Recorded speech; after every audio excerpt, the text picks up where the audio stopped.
زموږ په ښار کې دا وخت احتجاج روان دی. د زموږ په ښار کې څونه مسلمانان چې دي ټول راوتلي دي د فلسطین دپاره احتجاج کوي تر څو فلسطین ته خپله خاوره واپس ورکړلی شي. د امریکې حکومت نه غواړي چې د اسرائیلو سپورټ ملاتړ بند کړي. زرګونه مسلمانان راوتلي دي دلته مسلمانان راوتلي دي او هغه ځای کې بیا یو کس په لاوډ سپیکر باندې هغه د اسرائیل د حکومت چغې وهي او کوشش کوي چې ګډوډي راولي. دا کس دی څه شو دا کس دی خو هغه نه هم ګرد چاپېره 5-6 پولیس ولاړ دي بلکې زیات چې تر څو څه ګډوډي جوړه نه کړي او کوشش هم دا کوي چې ګډوډي جوړه کړي جنګ جوړ کړي خو پولیس یې نه ګرد چاپېره ولاړ دي او پولیس ډېر زیات راوتلي دي.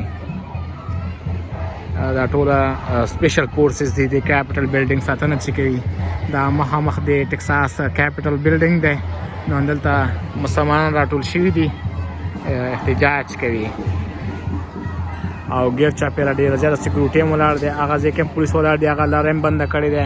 داسې هغه ځای کې هم ولاړ دي پولیس لارې بنده کړې او دې خوا نه هم ټول پولیس ولاړ دي لارې بنده کړې دی تر څو څوک چاته څه ونه وایي.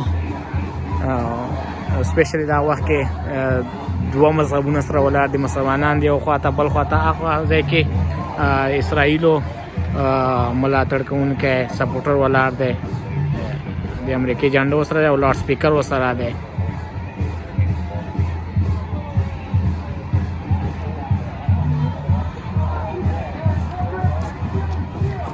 خلک چې دی راوتل شروع کوله ما خیال فکر کوم دوی وزي د ټکساس گورنر کور مخې ته بنګله اچوي. دا مخامخ دا د ټکساس گورنر کور دی نو خلک ورو ورو روان شوله.